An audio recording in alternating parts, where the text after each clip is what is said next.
லேவியராகமம் 14ஆம் அதிகாரம். 1. பின்னும் கர்த்தர் மோசேயை நோக்கி, 2.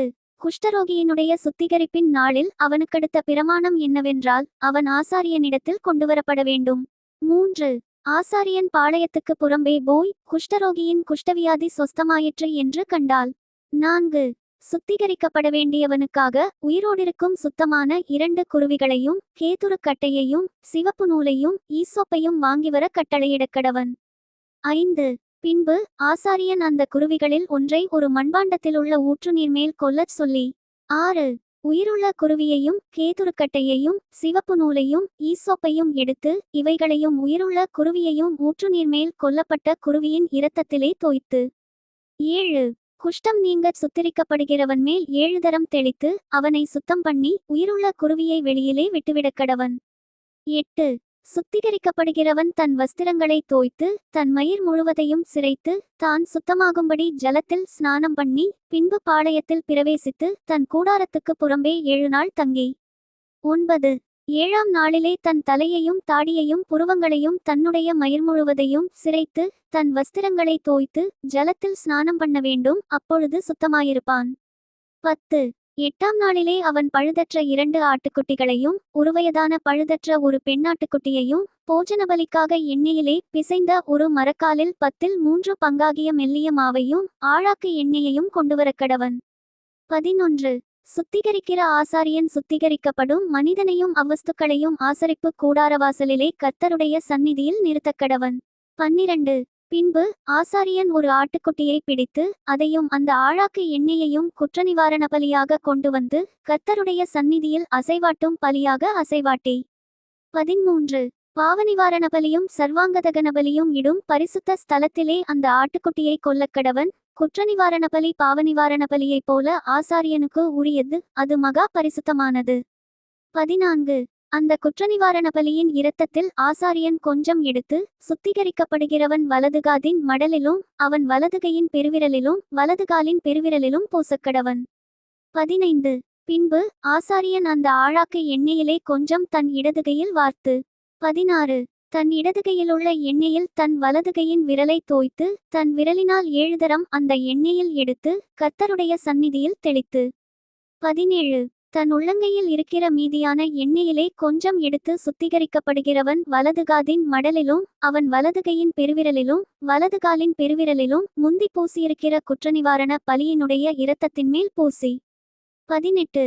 தன் உள்ளங்கையில் இருக்கிற மீதியான எண்ணெயை சுத்திகரிக்கப்படுகிறவன் தலையிலே வார்த்து கர்த்தருடைய சந்நிதியில் அவனுக்காக பாவநிவிர்த்தி செய்யக்கடவன்.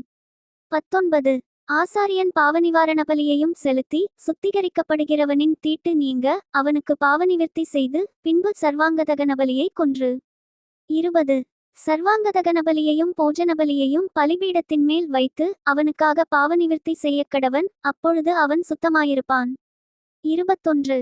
அவன் இம்மாத்திரம் செய்யத்திராணியற்ற தரித்திரனாயிருந்தால் அவன் தன் பாவநிவிர்த்திக்கென்று அசைவாட்டும் குற்றநிவாரண பலியாக ஒரு ஆட்டுக்குட்டியையும் போஜனபலிக்கு எண்ணெயில் பிசைந்த ஒரு மரக்கால் மெல்லிய மாவிலே 10 பங்கையும் ஆழாக்கு எண்ணெயையும். 22. தன் திராணிக்கு தக்கபடி 2 காட்டுப்புறாக்களையாவது 2 புறாக்குஞ்சுகளையாவது ஒன்று பாவநிவாரண பலியாகவும் மற்றொன்று சர்வாங்கதகன பலியாகவும் செலுத்தும்படி வாங்கி, 23. தான் சுத்திகரிக்கப்படும்படி 8ஆம் நாளில் ஆசரிப்பு கூடாரவாசலிலே கர்த்தருடைய சந்நிதியில் ஆசாரியனிடத்துக்கு கொண்டுவருவானாக. 24. அப்பொழுது ஆசாரியன் குற்றநிவாரண பலிக்குரிய ஆட்டுக்குட்டியையும் அந்த ஆழாக்கு எண்ணெயையும் வாங்கி கர்த்தருடைய சந்நிதியில் அசைவாட்டும் போஜனபலியாக அசைவாட்டி, 25. குற்றநிவாரண பலிக்கான அந்த ஆட்டுக்குட்டியை கொன்று குற்றநிவாரண பலியின் இரத்தத்தில் கொஞ்சம் எடுத்து சுத்திகரிக்கப்படுகிறவன் வலதுகாதின் மடலிலும் அவன் வலதுகையின் பெருவிரலிலும் வலதுகாலின் பெருவிரலிலும் பூசி, 26. அந்த எண்ணெயிலே கொஞ்சம் தன் இடதுகையில் வார்த்து, 27. தன் இடதுகையிலுள்ள எண்ணெயிலே தன் வலது விரலை தோய்த்து கர்த்தருடைய சந்நிதியில் 7 தரம் தெளித்து, 28. தன் உள்ளங்கையில் இருக்கிற எண்ணெயில் கொஞ்சம் எடுத்து சுத்திகரிக்கப்படுகிறவன் வலதுகாதின் மடலிலும் அவன் வலதுகையின் பெருவிரலிலும் வலதுகாலின் பெருவிரலிலும் குற்றநிவாரண பலியின் இரத்தம் பூசியிருக்கிற இடத்தின்மேல் பூசி, 29. தன் உள்ளங்கையில் இருக்கிற மற்ற எண்ணெயை சுத்திகரிக்கப்படுகிறவன் தலையின் மேல் அவனுக்காக கர்த்தருடைய சந்நிதியில் பாவநிவிர்த்தி செய்யும்படி தடவி, 30. பின்பு அவன் தன் திராணிக்கும் தகுதிக்கும் தக்கதாய் காட்டுப்புறாக்களையாவது புறாக்குஞ்சுகளையாவது கொண்டு வந்து 31 அவைகளில் ஒன்றை பாவநிவாரண பலியும் மற்றொன்றைச் சர்வாங்கதகன பலியுமாக்கி போஜனபலியோடே கூடச் செலுத்தி இப்படியே ஆசாரியன் சுத்திகரிக்கப்படுகிறவனுக்காக கர்த்தருடைய சந்நிதியில் பாவநிவிர்த்தி செய்யக்கடவன். 32 தன் சுத்திகரிப்புக்கு வேண்டியவைகளைச் சம்பாதிக்கக்கூடாத குஷ்டரோகியை குறித்த பிரமாணம் இதுவே என்றார். 33 பின்னும் கர்த்தர் மோசேயையும் ஆரோனையும் நோக்கி 34 நான் உங்களுக்கு காணியாட்சியாக கொடுக்கும் கானான் தேசத்திலே நீங்கள் போய்ச் சேர்ந்த பின்பு உங்கள் காணியாட்சியான தேசத்தில் ஒரு வீட்டிலே குஷ்டரோகத்தை நான் வரப்பண்ணினால் 35 அந்த வீட்டிற்கு உடையவன் வந்து வீட்டிலே தோஷம் வந்திருக்கிறதாக தோன்றுகிறது என்று ஆசாரியனுக்கு அறிவிக்கக்கடவன்.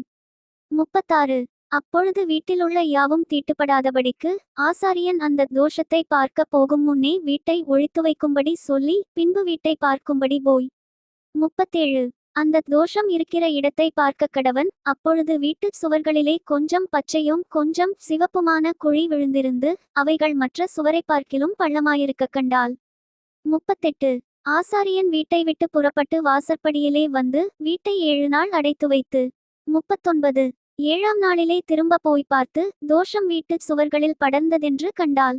40 தோஷம் இருக்கும் அவ்விடத்து கல்லுகளை பெயர்க்கவும் பட்டணத்துக்கு புறம்பே அசுத்தமான ஒரு இடத்திலே போடவும் அவன் கட்டளையிட்டு 41 வீட்டை உள்ளே சுற்றிலும் செதுக்கச் சொல்லி செதுக்கி போட்ட மண்ணை பட்டணத்துக்கு புறம்பே அசுத்தமான ஒரு இடத்திலே கொட்டவும். 42 வேறே கல்லுகளை எடுத்து வந்து அந்த கல்லுகளுக்கு பதிலாக கட்டி வேறே சாந்தை எடுத்து வீட்டை பூசவும் கட்டளையிடுவானாக. 43 கல்லுகளை பெயர்த்து வீட்டைச் செதுக்கி நவமாய் பூசின பின்பும் அந்த தோஷம் திரும்ப வீட்டில் வந்ததானால் 44 ஆசாரியன் போய் பார்க்க கடவன். தோஷம் வீட்டில் படர்ந்ததானால் அது வீட்டை அரிக்கிற குஷ்டம், அது தீட்டாயிருக்கும். 45 ஆகையால் வீடு முழுவதையும் இடித்து அதின் கல்லுகளையும் மரங்களையும் அதின் சார்ந்து எல்லாவற்றையும் பட்டணத்துக்கு புறம்பே அசுத்தமான இடத்திலே கொண்டு போக வேண்டும். 46 வீடு அடைக்கப்பட்டிருக்கும் நாட்களில் அதற்குள் பிரவேசிக்கிறவன் சாயங்காலம் மட்டும் தீட்டுப்பட்டிருப்பான். 47 அந்த வீட்டிலே படுத்தவன் தன் வஸ்திரங்களை தோய்க்கக் கடவன். அந்த வீட்டிலே சாப்பிட்டவனும் தன் வஸ்திரங்களை தோய்க்கக் கடவன். 48 ஆசாரியன் திரும்ப வந்து வீடு பூசப்பட்ட பின்பு வீட்டிலே அந்த தோஷம் படரவில்லை என்று கண்டானேயாகில் தோஷம் நிவிர்த்தியானபடியால் ஆசாரியன் அந்த வீட்டைச் சுத்தம் என்று தீர்க்கக் கடவன். 49 அப்பொழுது வீட்டிற்கு தோஷங்கழிக்க 2 குருவிகளையும் கேதுருக்கட்டையையும் சிவப்பு நூலையும் ஈசோப்பையும் எடுத்து 50 ஒரு குருவியை ஒரு மண்பாண்டத்திலுள்ள ஊற்று நீரின் மேல் கொன்று 51 கேதுருக்கட்டையையும் ஈசோப்பையும் சிவப்பு நூலையும் உயிருள்ள குருவியையும் எடுத்து இவைகளை கொல்லப்பட்ட குருவியின் இரத்தத்திலும் ஊற்று நீரிலும் தோய்த்து வீட்டின் மேல் 7 தரம் தெளித்து 52 குருவியின் இரத்தத்தினாலும் ஊற்று நீரினாலும் உயிருள்ள குருவியினாலும் கேதுருக்கட்டையினாலும் ஈசோப்பினாலும் சிவப்பு நூலினாலும் வீட்டிற்கு தோஷங்கழித்து 53 உயிருள்ள குருவியை பட்டணத்துக்கு புறம்பே வெளியிலே விட்டுவிட்டு இப்படி வீட்டிற்கு பிராயச்சித்தம் செய்யக்கடவன். அப்பொழுது அது சுத்தமாயிருக்கும். 54 இது சகலவித குஷ்டரோகத்துக்கும் சுரிக்கும். 55 வஸ்திர குஷ்டத்துக்கும் வீட்டு குஷ்டத்துக்கும். 56 தடிப்புக்கும் அசருக்கும் வெள்ளைப்படருக்கும் அடுத்த பிரமாணம். 57 குஷ்டம் எப்பொழுது தீட்டுள்ளது என்றும் எப்பொழுது தீட்டில்லாதது என்றும் தெரிவிப்பதற்கு குஷ்டரோகத்துக்கு அடுத்த பிரமாணம் இதுவே என்றார். லேவியராகமம் 15ஆம் அதிகாரம். 1 பின்னும் கர்த்தர் மோசேயையும் ஆரோனையும் நோக்கி 2 நீங்கள் இஸ்ரவேல் புத்திரரோடே சொல்ல வேண்டியது என்னவென்றால் ஒருவனுக்கு பிரமியம் உண்டானால் அவன் தன் பிரமியத்தினாலே தீட்டானவன். 3 அவனுடைய மாம்சத்திலுள்ள பிரமியம் ஊறிக்கொண்டிருந்தாலும் அவன் பிரமியம் அடைபட்டிருந்தாலும் அதனால் அவனுக்கு தீட்டுண்டாகும். 4 பிரமியமுள்ளவன் படுக்கிற எந்த படுக்கையும் தீட்டாகும். அவன் எதின்மேல் உட்காருகிறானோ அதுவும் தீட்டாகும்.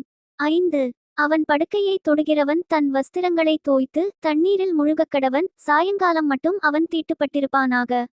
6 பிரமியம் உள்ளவன் உட்கார்ந்ததின்மேல் உட்காருகிறவன் தன் வஸ்திரங்களை தோய்த்து தண்ணீரில் முழுகி சாயங்காலம் மட்டும் தீட்டுப்பட்டிருப்பானாக. 7 பிரமியம் உள்ளவனின் சரீரத்தை தொடுகிறவன் தன் வஸ்திரங்களை தோய்த்து தண்ணீரில் முழுகி சாயங்காலம் மட்டும் தீட்டுப்பட்டிருப்பானாக. 8 பிரமியம் உள்ளவன் சுத்தமாயிருக்கிற ஒருவன் மேல் துப்பினால் இவன் தன் வஸ்திரங்களை தோய்த்து தண்ணீரில் முழுகி சாயங்காலம் மட்டும் தீட்டுப்பட்டிருப்பானாக. 9 பிரமியம் உள்ளவன் ஏறும் எந்தச் சேணமும் தீட்டாயிருக்கும். 10. அவனுக்கு கீழிருந்த எதையாகிலும் தொடுகிறவன் சாயங்காலம் மட்டும் தீட்டுப்பட்டிருப்பான். அதை எடுத்துக்கொண்டு போகிறவன் தன் வஸ்திரங்களை தோய்த்து தண்ணீரில் முழுகி சாயங்காலம் மட்டும் தீட்டுப்பட்டிருப்பானாக. 11.